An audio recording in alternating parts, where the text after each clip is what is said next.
Hello guys, আমি সোনালি, তোমরা হচ্ছে কিউট গার্ল সোনালি। আজকে নিয়ে এলাম নতুন একটা ব্লগ ভিডিও। সকলকে জানাই সবার আগে শুভ প্রজাতন্ত্র দিবস। আমরা জানি প্রজাতন্ত্র দিবস মানে কতটা আমাদের মনের ইমোশনের ব্যাপার। তো এই প্রজাতন্ত্র দিবস 26 জানুয়ারিতে আমি যাব হচ্ছে আমার স্কুলে। অ্যাকচুয়ালি আমার স্কুলে 3-4 দিন ধরে প্রোগ্রাম চলছে, কিন্তু আমি 3-4 দিন ধরে যাইনি। আজকে আমি যাব আমার স্কুলে। তো ভিডিওটা কোনোরকম কোনো স্কিপ করবে না, তোমরা দেখতে থাকো কন্টিনিউ। আমি স্কুলে কি করি আজকে সারাদিন। চলো যাওয়া যাক স্কুলে। গাইস, আমার হাত ভাঙার অনেক দিন পর আজ প্রথম সাইকেল নিয়ে আমি বেরালাম।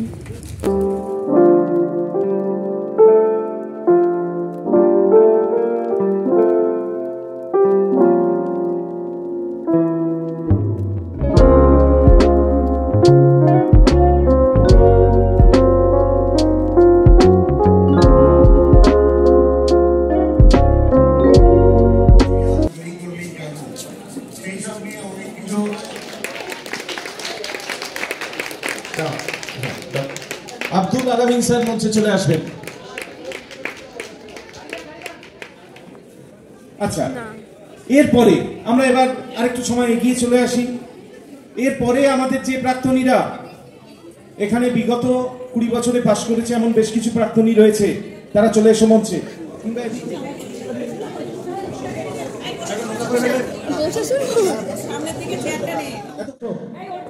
উপস্থিত সকল শিক্ষক শিক্ষিকাকে আমার প্রণাম। আর আমি একটি ছোট্ট কবিতা বলে আমার বক্তব্য শুরু করব।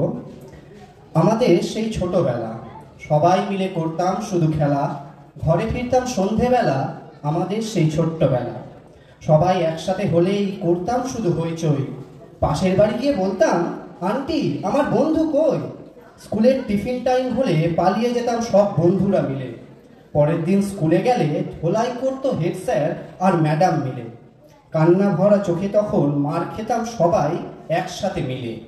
এখন আর নেই আমাদের সেই ছোটবেলা, বন্ধুরা মিলে করি না আর খেলা।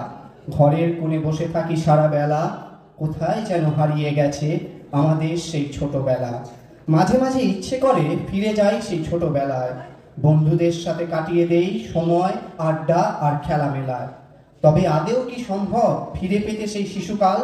এখন যে জীবন হয়ে গেছে বৈঠা ছাড়া নৌকার পাল। সত্যি আমরা ফিরে পেতে চাইলেও ফিরে যেতে পারবো না আমাদের সেই শৈশবকালে, সেই ছোটবেলা। স্কুলের সকলকে আমার প্রণাম এবং ধন্যবাদ। অনেক ধন্যবাদ। প্রাক্তন ছাত্রছাত্রীদের জন্য বিদ্যালয়ের দ্বার সবসময় খোলা। তারা যে কোনো ব্যক্তিগত সমস্যা, যে কোনো সমস্যা আমাদের সঙ্গে শেয়ার করে। অনেক ছাত্রছাত্রী আছে, তাদের কত সমস্যার পিছনে গিয়ে আমাদের স্যারেরা দাঁড়ায়। স্মৃতিচারণা চলছে।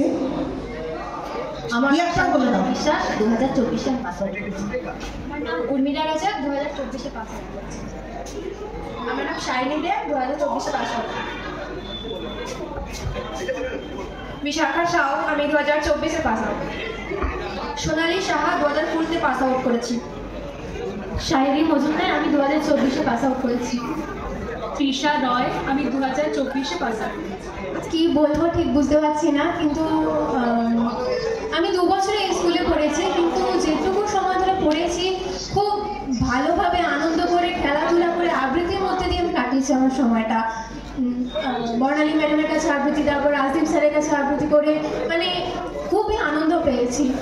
স্যার ম্যাডামরা আমাদের এই 2 বছরে নতুন হয়েও খুব সুন্দর করে আমাদের আপন করে নিয়েছিলেন।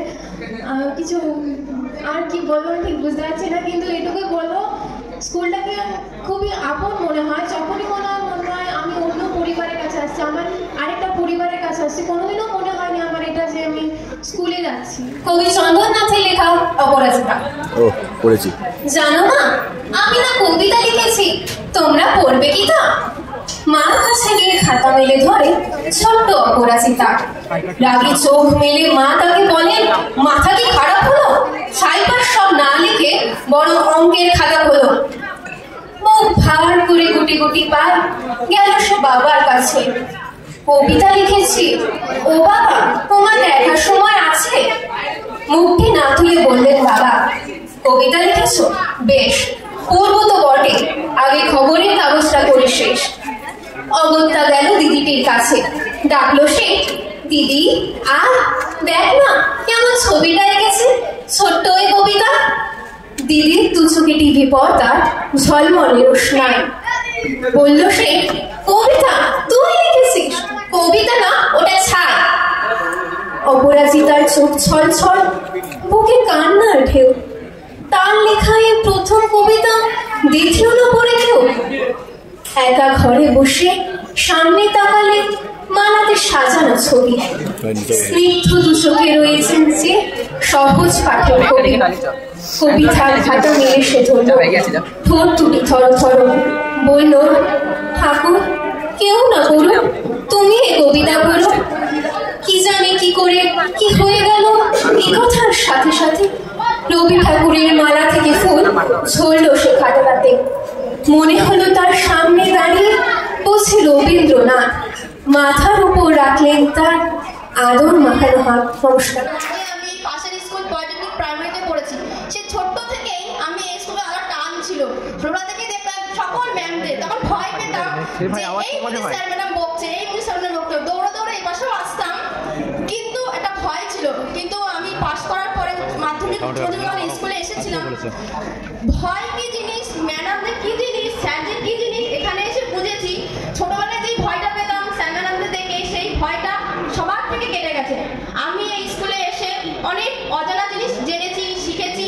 এমনকি একটা জিনিস খুব ভালোবাসতাম, নাচ করতে। এই স্কুল থেকে আমি নাচ করেছি, বাস নাটক অনেক সময় আছে। আর রাজদীপ স্যার, পন্ডিত ম্যাডাম আমাকে পারি না, জানি না, ম্যাম জানি না ম্যাম কি দেখছিল আমার মধ্যে।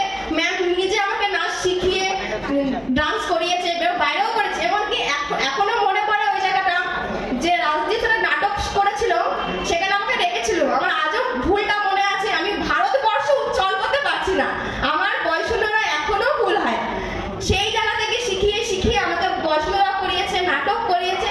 আর সকল স্যাররা তো কিছু বলারই নেই, কারণ আমি পরিবারের কাছে যেরকম ভালোবাসা পাই, বকাও পাই। ঠিক এই স্কুলে এসে বকা, তারপরে ভালোবাসা। হ্যাঁ, এর সাথে আমি খেলতাম। হয়তো 2 বছর এই স্কুলে পড়েছি, কিন্তু এই 2 বছরে সকল স্যার ম্যামদের কাছ থেকে যে ভালোবাসা পেয়েছি, সকল স্যার ম্যামের যেভাবে আপন করে নিয়ে পড়ানো, সত্যি এটা হয়তো সারা জীবন আমার খুবই মনে থাকবে এবং সেই দিনগুলো আমি খুব মনে করবো। আর এই স্কুলের প্রতি যে টান, এই স্কুলের প্রতি যে ভালোবাসাটা রয়েছে, এটা সারা জীবন হয়তো আমার থেকে যাবে। Thank you. আমি এই স্কুলে 2 বছরের জন্য পড়েছি, মানে 11th and 12th। তো সকল স্যারকে আমার প্রণাম, অ্যান্ড আমার ক্লাস টিচার যে ছিলেন তাকেও প্রণাম। সব স্যারাই আমার প্রচুর হেল্প করেছে অ্যান্ড মোটিভেটও করেছে, সাপোর্টও করেছে সব স্যাররা। আর আমার কিছু হেলথ ইস্যুর জন্য আমি বেশি স্কুলে আসতে পারতাম না, বাট এখন মনে হয় যে আরও স্কুলে আসতাম, এনজয় করতাম, আরও স্যারদের সাথে ভালোভাবে মানে ক্লাসগুলো করতে পারতাম। এখন অনেক মিস করি সেই ক্লাসগুলো। ব্যাস।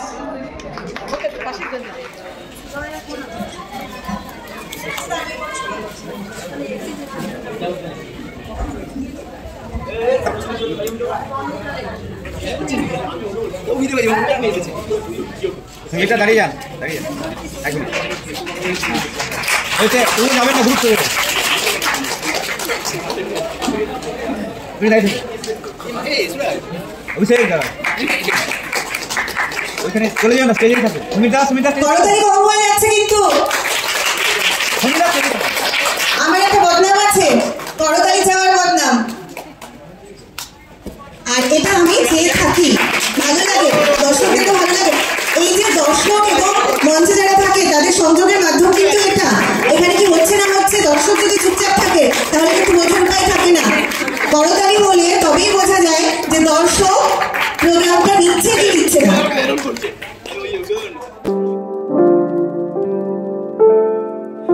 গত মানে 2 বছর আমি স্কুলে কাটিয়েছি, কিন্তু যেরকম স্মৃতি আমি স্কুল থেকে নিয়ে বেরিয়েছি, সেটা আমি মনে হয় স্কুলটা একটা পরিবারের সমান।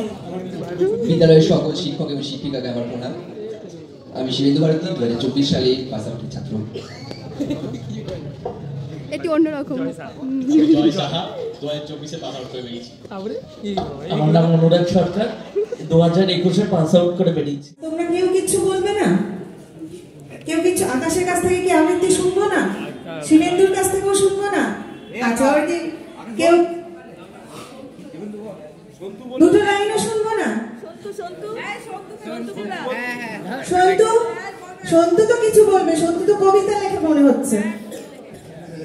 স্বরচিত কবিতা সন্তু। আমি কবিতা লিখি কিন্তু মানে আবৃত্তি করতে পারি না আর কি। তাও আজকে একটা শোনাই। ছোটবেলা থেকে বড়বেলা অবধি একটা লেখা আছে স্কুল জীবন নিয়ে, সেটাই শোনাই। আমি পাড়াই, হঠাৎ দেখি পিছনে বাবা লাঠি নিয়ে তাড়ায়।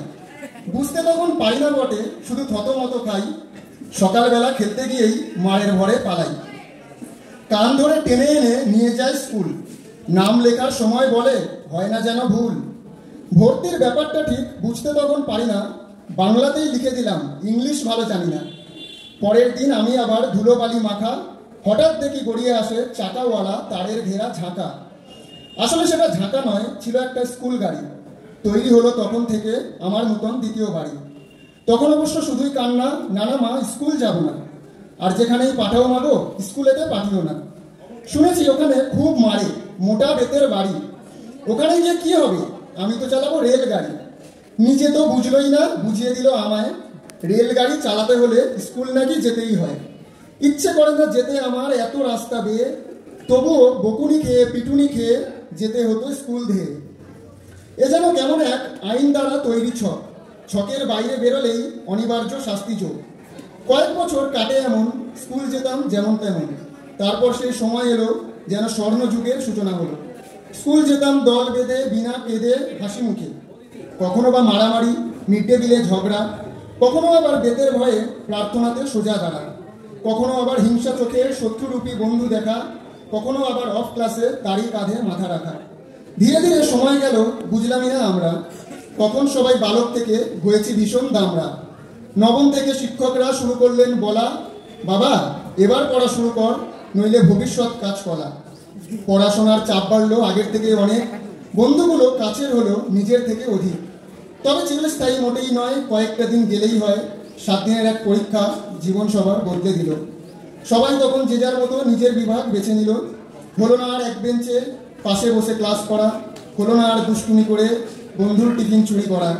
এটাও তাও ঠিক ছিল, এক স্কুলেই ছিলাম আমরা। বিষাক্ত এই উচ্চশিক্ষা বানিয়ে দিল আরো দামরা। এখন আর আওয়াজ হয় না সেই চাকাওয়ালা ঝাঁকার, আর কখনোই হয় না সুযোগ ছকের মধ্যে থাকার। ছক ভাঙা এই স্বাধীন জীবন যেন স্বাধীন হয়েও স্বাধীন নয়। এর চেয়ে তো শ্রেয় ছিল মানুষ স্যারের বেতের ভয়। এখন আর সময় নিয়ে কেউ কল বা মেসেজ করে না। আইনের ছক ভেঙে গেলেও বন্ধুর কাঁধে হাত রাখে না। কতদিন হয় না বন্ধু তোদের সাথে দেখা, বাস্তব জীবনেও খবর নিস, ব্যস্ত জীবনেও খবর নিস, থাকবি যখন একা। তোমরা একটু ভুলে যাচ্ছ, আমি বারবার মনে করিয়ে দেবো না, আমার ভালো লাগে না বলতে পারবার।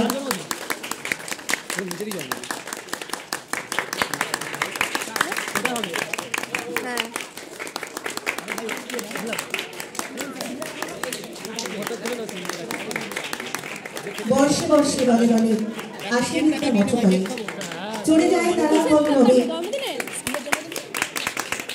কিন্তু তারা ধীরে ধীরে আসে হৃদয়ের মাঝে, থেকে যায় মনের পরিকোঠায়